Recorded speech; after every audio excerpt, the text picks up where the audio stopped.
ഒരുപാട് ആളുകൾ പുറത്തേക്ക് വരുന്നുണ്ട്. അവർ അകത്തേക്ക് കയറണമെന്ന ആവശ്യം പോലീസിന് മുന്നിൽ ഉന്നയിക്കുന്നുണ്ട്. പ്രത്യേകിച്ച് ആളുകൾ ഒരു നോക്ക് അദ്ദേഹത്തെ അവസാനമായി കാണാൻ ഇപ്പോൾ മുകേഷ് അടക്കമുള്ളവർ ഇങ്ങോട്ടേക്ക് എത്തിയിട്ടുണ്ട്. പല സിനിമാ താരങ്ങളും നേരത്തെ തന്നെ ഇവിടെ എത്തിയിട്ടുണ്ട്. ഇവിടെ പല ഭാഗങ്ങളിലായി അല്ലെങ്കിൽ സംസ്കാര ചടങ്ങുകൾക്കായി സജ്ജീകരിക്കുന്നിരുന്ന ഭാഗത്തൊക്കെയായി സിനിമാ പ്രവർത്തകരും താരങ്ങളും ഒക്കെ തന്നെയുണ്ട്. സംവിധായകരുണ്ട്.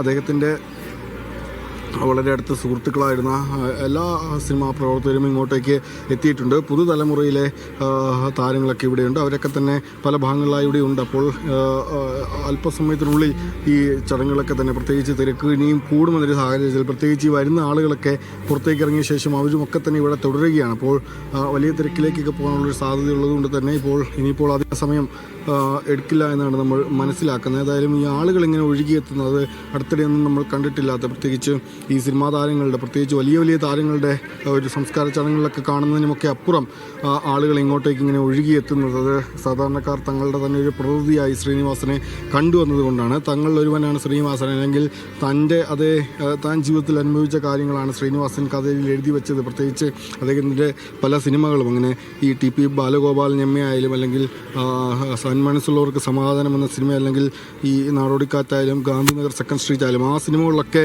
ഈ നമ്മൾ കണ്ടിട്ടുള്ള അല്ലെങ്കിൽ നമുക്ക് പരിചിതമായ പരിസരവും നമുക്ക് പരിചയമുള്ള ആളുകളെയുമൊക്കെ നമുക്ക് ആ സ്ക്രീനിൽ കാണാൻ സാധിച്ചതുകൊണ്ടാണ് ആ സിനിമകളിലൊക്കെ വലിയ പ്രേക്ഷക പ്രീതി നേടിയത്. ആ സിനിമകൾ എഴുതിയ ആളെന്ന നിലയിൽ, അല്ലെങ്കിൽ അത്തരം കഥാപാത്രങ്ങൾക്ക് ജീവൻ നൽകിയ ആളെന്ന നിലയിൽ, അത്തരം കഥാപാത്രങ്ങളെ രചിച്ച ആളെന്ന നിലയിൽ ആ സ്നേഹം അല്ലെങ്കിൽ ആ കഥാപാത്രങ്ങളോട് തോന്നിയ ഒരു ഇഷ്ടം അത് ശ്രീനിവാസനും പകർന്നു നൽകുകയായിരുന്നു ഈ ആളുകൾ. അതിൻ്റെ ഒരു നേർക്കാഴ്ചയാണ് ഇവിടെ ഇങ്ങോട്ടേക്ക് എത്തുന്ന ഈ ഒരുപാട് ആളുകൾ. ഇന്ന് വലിയ ജനക്കൂട്ടം, അനിയന്ത്രിതമായൊരു ജനക്കൂട്ടം, ഒഴുകിയെത്തുന്ന ജനക്കൂട്ടം എന്നൊക്കെ നമുക്ക് പറയാം. കാരണം അത്രയധികം ആളുകൾ ഇങ്ങോട്ടേക്ക് ഈ അദ്ദേഹത്തെ ഒരു നോക്ക് അവസാനമായി കാണാനായി എത്തുന്നുമുണ്ട്. രാവിലെ പല പ്രധാനപ്പെട്ട ആളുകളും, അല്ലെങ്കിൽ സിനിമാ മേഖലയിലുള്ള, അല്ലെങ്കിൽ രാഷ്ട്രീയ മേഖലയിലുള്ള, സാംസ്കാരിക മേഖലയിലൊക്കെയുള്ള പല പ്രമുഖരും രാവിലെ തന്നെ ഇങ്ങോട്ടേക്ക് എത്തിയിരുന്നു അദ്ദേഹത്തെ അവസാനമായി നോക്ക് കാണാൻ. കഴിഞ്ഞ ദിവസം മുതൽ തന്നെ ഇവിടെ തുടരുന്ന ചില സിനിമാ പ്രവർത്തകർ, അദ്ദേഹത്തിൻ്റെ വീട്ടിൽ തുടരുന്നവരുണ്ട്. അദ്ദേഹത്തിൻ്റെ 2 മക്കളുടെയും സുഹൃത്തുക്കളായ പുതിയ തലമുറയിലെ സിനിമാക്കാരൊക്കെയുണ്ട്. അപ്പോൾ അങ്ങനെ നിരവധി ആളുകൾ രാവിലെ മുതൽ തന്നെ ഇവിടെ തുടരുന്നുണ്ട്.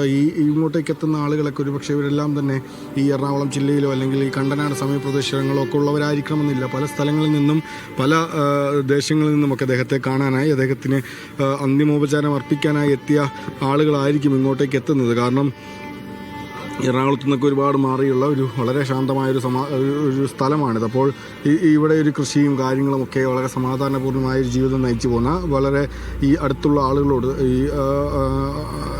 സമീപമുള്ള ആ പ്രദേശവാസികളോടൊക്കെ വളരെ സ്നേഹത്തിലായിരുന്ന, വളരെ സന്തോഷത്തിൽ, അല്ലെങ്കിൽ അവർക്കൊപ്പം എല്ലാ കാര്യങ്ങളിലുമൊക്കെ സഹകരിച്ചിരുന്ന ശ്രീനിവാസൻ എന്ന മനുഷ്യനാണ് കടന്നു പോകുന്നത്. അപ്പോൾ അവരുടെയൊക്കെ ഒരു വിഷമം, അല്ലെങ്കിൽ അവരുടെയൊക്കെ സങ്കടമൊക്കെ നമുക്കിവിടെ കാണാൻ സാധിക്കുന്നുണ്ട്. ഏതായാലും അങ്ങനെ അദ്ദേഹത്തിൻ്റെ എഴുത്തിൽ വെള്ളം ചേർക്കാത്ത എഴുത്ത്, അല്ലെങ്കിൽ വാണിജ്യപരമായി നിലനിൽക്കുന്നതിനൊപ്പം തന്നെ ആളുകളിലേക്ക് എത്തുന്ന സമകാലീനമായ വിഷയങ്ങളെ പറയുന്ന അത്തരം വിഷയങ്ങളൊക്കെ തന്നെ എഴുതി ചേർക്കാൻ സാധിച്ച അദ്ദേഹത്തിൻ്റെ ഈ പോക്ക് വളരെ പെട്ടെന്നുള്ള പോക്ക് തന്നെയാണ്. അസുഖബാധിതനായിരുന്നെങ്കിൽ പോലും അദ്ദേഹം ഇങ്ങനെ പെട്ടെന്ന് യാത്ര പറയാതെ നീ മടങ്ങി എന്നാണ് കഴിഞ്ഞ ദിവസം മോഹൻലാൽ ഫേസ്ബുക്കിൽ കുറിച്ചിരുന്നത്. അപ്പോൾ അങ്ങനെ ആരും പ്രതീക്ഷിച്ചിരുന്നൊരു മരണമല്ല, അല്ലെങ്കിൽ ഒരു വേർപാടല്ല അദ്ദേഹത്തിൻ്റെത്. പക്ഷേ വളരെ നിമിഷങ്ങൾ കൂടി കഴിഞ്ഞാൽ അദ്ദേഹം ഒരു ഓർമ്മയായി മാറും. അദ്ദേഹം എഴുതി വെച്ച സിനിമകളിലൂടെ, അദ്ദേഹം അഭിനയിച്ച റോളുകളിലൂടെ, കഥാപാത്രങ്ങളിലൂടെ അദ്ദേഹം എന്നും മലയാള സിനിമകളിലോടത്തോളം, അല്ലെങ്കിൽ സിനിമകളിലോടത്തോളം കാലം അദ്ദേഹം ജീവിച്ചിരിക്കുമെങ്കിൽ പോലും അദ്ദേഹം നമുക്കിടയിൽ നിന്ന് വിട്ടുപോകുന്നത് സാധാരണക്കാർ, അദ്ദേഹത്തെ സ്നേഹിച്ചിരുന്നവർക്ക് വലിയ ദുഃഖമുളവാക്കുന്നൊരു കാര്യമാണ്. പക്ഷേ ഏതായാലും